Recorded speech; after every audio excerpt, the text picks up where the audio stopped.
വെഞ്ഞാറമൂട് കൂട്ടക്കൊലക്കേസിൽ പ്രതി അഫാന്റെ ആക്രമണത്തിൽ പരിക്കേറ്റ് ചികിത്സയിൽ കഴിയുന്ന മാതാവ് ഷെമിയുടെ മൊഴിയെടുക്കുന്നത് വൈകും. സ്വകാര്യ മെഡിക്കൽ കോളേജിൽ കഴിയുന്ന ഷെമിയുടെ മൊഴി പോലീസ് ഇന്ന് രേഖപ്പെടുത്തിയേക്കില്ല. ഷെമി സംസാരിക്കാൻ കഴിയുന്ന ആരോഗ്യസ്ഥിതിയിലേക്ക് എത്തിയിട്ടില്ല എന്നാണ് വിലയിരുത്തൽ. 72 മണിക്കൂർ കഴിയാതെ കൂടുതൽ കാര്യങ്ങൾ പറയാൻ കഴിയില്ല എന്നും ഡോക്ടർമാർ പോലീസിനോട് പറഞ്ഞു. അഫാന്റെ മൊഴി നാളെയാണ് രേഖപ്പെടുത്തുക.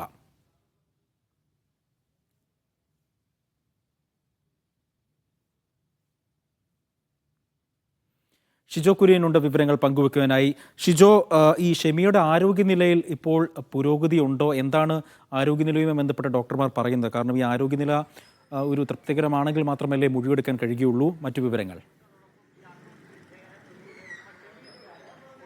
അജി, അത് അങ്ങനെ തന്നെയാണ്. ഇതിനകത്ത് എടുത്തു പറയേണ്ട ഏറ്റവും പ്രധാനപ്പെട്ട കാര്യം, ഈ കൊലപാതകം സംബന്ധിച്ച് ഇപ്പോഴും കൃത്യമായിട്ടുള്ള ഒരു ചിത്രം പോലീസിന് മുമ്പിലേക്ക് വന്നിട്ടില്ല. ഈ കൂട്ടക്കൊലയുമായി ബന്ധപ്പെട്ടുകൊണ്ട് എന്തിന് ഇത് ചെയ്തു എന്നുള്ള കാര്യത്തെക്കുറിച്ച് പോലീസിന് ഇപ്പോഴും കൃത്യമായിട്ടുള്ള ഒരു വ്യക്തതയില്ല.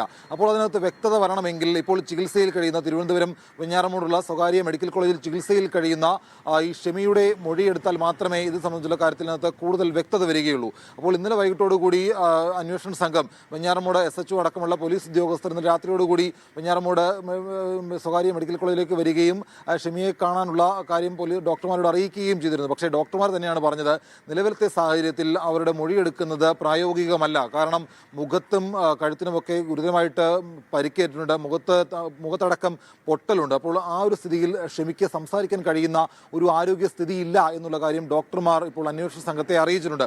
ഒരു 72 മണിക്കൂറെങ്കിലും കാത്തിരുന്നതിന് ശേഷം മാത്രമേ മൊഴിയെടുക്കുന്ന കാര്യത്തിലേക്ക് കടക്കാൻ കഴിയൂ. അതിനുശേഷം മാത്രമേ നിങ്ങൾ മൊഴിയെടുക്കാവൂ എന്നുള്ള കാര്യം ഡോക്ടർമാർ തന്നെ അന്വേഷണ സംഘത്തോട് പറഞ്ഞിട്ടുണ്ട്. എന്തായാലും ഇന്ന് ഉച്ചയ്ക്ക് 11 മണിയോടുകൂടി ഡോക്ടർ മാധ്യമങ്ങളോട് സംസാരിക്കാമെന്നുള്ള കാര്യം കൂടി അറിയിച്ചിട്ടുണ്ട്. അതിനുശേഷമായിരിക്കും പോലീസ് കൂടി ഇവിടേക്ക് വരിക. പോലീസും ഇന്നെന്തായാലും ഇവിടേക്ക് വരും. ഡോക്ടർമാരോട് സംസാരിച്ചതിന് ശേഷം നാളെ ഷെമിയുടെ മൊഴിയെടുക്കാനുള്ളൊരു സാധ്യതയാണ് ഇപ്പോൾ കാണുന്നത്. ഷെമിയുടെ മൊഴിയെടുത്താൽ മാത്രമേ ഇത് സംബന്ധിച്ചുള്ള കാര്യത്തിനകത്ത് പോലീസിന് ഇനി മുമ്പോട്ട് അന്വേഷണം ഏത് രീതിയിൽ കൊണ്ടുപോകണം എന്നുള്ളത് സംബന്ധിച്ച് കൃത്യമായിട്ടുള്ള ഒരു ധാരണയിലേക്ക് എത്താൻ കഴിയുകയുള്ളൂ. അന്വേഷണം അടുത്തൊരു ഘട്ടത്തിലേക്ക് എത്തണമെങ്കിൽ പോലും ഷെമിയുടെ മൊഴി ഏറ്റവും അധികം നിർണായകമാണ്. ആ നിർണായകമായ മൊഴി എടുക്കാൻ വേണ്ടിയിട്ടാണ് അന്വേഷണ സംഘം നിലവിൽ കാത്തിരിക്കുന്നത്. അതൊരു പക്ഷേ ഇന്നുണ്ടാവാനുള്ളൊരു സാധ്യതയില്ല. നാളെയായിരിക്കും ഷെമിയുടെ മൊഴി രേഖപ്പെടുത്തുക. മറുവശത്ത് ഈ പ്രതി അഫാൻ ഇപ്പോഴും മെഡിക്കൽ കോളേജ് ആശുപത്രിയിൽ ചികിത്സയിൽ കഴിയുകയാണ്. അഫാന് മറ്റ് ആരോഗ്യ പ്രശ്നങ്ങളോ കാര്യങ്ങളോ ഒന്നും തന്നെ ഇല്ല. പക്ഷേ കുറച്ചുകൂടി സമയം ചികിത്സയിൽ കഴിയേണ്ടി വരും. അതിനുശേഷം മാത്രമേ മൊഴിയെടുക്കുന്ന കാര്യത്തിലേക്ക് കടക്കൂ എന്നുള്ള കാര്യം കൂടി പോലീസ് അറിയിച്ചിട്ടുണ്ട്.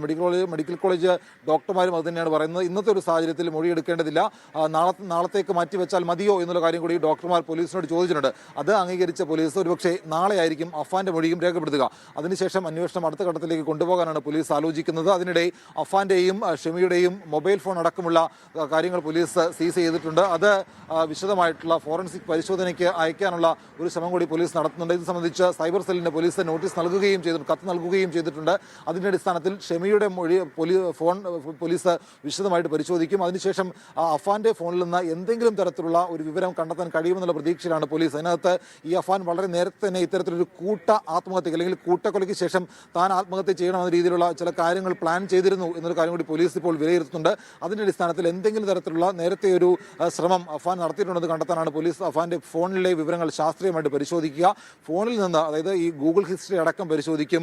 സമൂഹ മാധ്യമങ്ങളിലൂടെ ഇതുമായി ബന്ധപ്പെട്ടുകൊണ്ട് എന്തെങ്കിലും തരത്തിലുള്ള ചാറ്റ് ഇടപാടുകൾ അഫാൻ നടത്തിയിട്ടുണ്ടോ ഇതടക്കമുള്ള കാര്യങ്ങൾ കൂടി പരിശോധിക്കും. എന്തായാലും അന്വേഷണം ഇതിന്റെ മറ്റൊരു ഘട്ടത്തിലേക്ക് കടക്കണമെങ്കിൽ ഇപ്പോൾ ചികിത്സയിൽ കഴിയുന്ന ഷെമിയുടെ മൊഴി രേഖപ്പെടുത്തുക എന്നുള്ളതാണ് ഇതിലെ പ്രധാനപ്പെട്ട കാര്യം. അത് ഇന്നുണ്ടായേക്കില്ല. ഒരുപക്ഷെ നാളെയായിരിക്കും ഷെമിയുടെ മൊഴി പോലീസ് വളരെ വിശദമായിട്ട് രേഖപ്പെടുത്തുക. അജി, അപ്പോൾ തന്നെ ഷിജോ, ഈ അന്വേഷണ സംഘം വിപുലപ്പെടുത്തുന്നതിനെ പറ്റി പോലീസ് ഇങ്ങനെ ചിന്തിക്കുന്നുണ്ട് എന്ന തരത്തിലുള്ള റിപ്പോർട്ടുകൾ ഉണ്ടായിരുന്നു. അത്തരത്തിൽ ഏതെങ്കിലും ഒരു നീക്കം പോലീസിന്റെ ഭാഗത്തുനിന്ന് ഉണ്ടാകുമോ? അജി, നിലവിൽ വെഞ്ഞാറമൂട് SHOയാണ് അന്വേഷണ ഉദ്യോഗസ്ഥൻ. അതുകൂടാതെ പല സംഘങ്ങളായി തിരിഞ്ഞുകൊണ്ട് ഇതുമായി ബന്ധപ്പെട്ടുള്ള എല്ലാ കാര്യങ്ങളും പോലീസ് പഴുതടച്ച് അന്വേഷിക്കുന്നുണ്ട്. ഒരുപക്ഷെ ഉന്നത പോലീസ് ഉദ്യോഗസ്ഥരുടെ നേതൃത്വത്തിൽ, IG-യുടെയോ അല്ലെങ്കിൽ SP-യുടെയോ നേതൃത്വത്തിൽ കൂടുതൽ സംഘത്തെ നിയോഗിച്ചുകൊണ്ട് അന്വേഷണ സംഘം വിപുലപ്പെടുത്തി എത്രയും വേഗം ഇക്കാര്യത്തിന്റെ കാരണങ്ങൾ കണ്ടെത്താനായിട്ട് പോലീസിന് ചില സമ്മർദ്ദവുമുണ്ട്. നമ്മളിപ്പോൾ പോലീസ് വെഞ്ഞാറമൂട് SHOയുമായി സംസാരിച്ചപ്പോൾ അദ്ദേഹവും പറയുന്നത്, ഞങ്ങൾക്ക് ചില പ്രഷറുണ്ട്, വളരെ വേഗം തന്നെ ഈ കാര്യങ്ങൾ അന്വേഷിച്ച് കണ്ടെത്തേണ്ടതായിട്ടുണ്ട്. അപ്പോൾ അതിന്റെ അടിസ്ഥാനത്തിൽ കൂടിയാണ് അന്വേഷണ സംഘം ഇന്നലെ ഇവിടേക്ക് വന്ന് മൊഴിയെടുക്കാനുള്ള ശ്രമം നടത്തിയത്. പക്ഷേ അത് കഴിഞ്ഞില്ല, ആരോഗ്യസ്ഥിതി മോശമായതുകൊണ്ടാണ്. അപ്പോൾ വളരെ വേഗം തന്നെ ഈ സംഭവത്തിന്റെ മോഡസ് ഓഫ് ഓപ്പറാൻഡി കണ്ടെത്തി ഇത് എന്തിനു നടത്തി, എന്താണ് ഇതിന്റെ മോട്ടീവ് അടക്കമുള്ള കാര്യങ്ങൾ പോലീസിന് കണ്ടെത്തേണ്ടതായുണ്ട്. അപ്പോൾ അന്വേഷണ സംഘം കുറച്ചുകൂടി വിപുലപ്പെടുത്തിയുള്ള അന്വേഷണത്തിലേക്ക് കടക്കാനുള്ള ഒരു സാധ്യതയുണ്ട്. എസ്.പിയുടെ നേതൃത്വത്തിൽ ഒരു അന്വേഷണ സംഘത്തെ രൂപപ്പെടുത്തിക്കൊണ്ട് അന്വേഷണം വളരെ വേഗം തന്നെ സമയബന്ധിതമായി പൂർത്തിയാക്കാനുള്ള നടപടികളിലേക്ക് പോലീസ് കടക്കാനുള്ള ഒരു സാധ്യത കൂടിയുണ്ട്. കാരണം 6 മണിക്കൂറിനിടെ 5 കൊലപാതകങ്ങൾ, ഒരു തരത്തിലും വിശ്വസിക്കാൻ കഴിയാത്ത വളരെ അവിശ്വസനീയമായ കാര്യമാണ് തിരുവനന്തപുരം വെഞ്ഞാറമൂട് നടന്നിട്ടുള്ളത്. അപ്പോൾ അക്കാര്യം അടക്കം പോലീസിന് കണ്ടെത്തേണ്ടതായുണ്ട്. അപ്പോൾ സമഗ്രമായിട്ടുള്ള അന്വേഷണം പോലീസിന്റെ ഭാഗത്തുനിന്ന് വളരെ വേഗം തന്നെ ഉണ്ടാവും. അജി.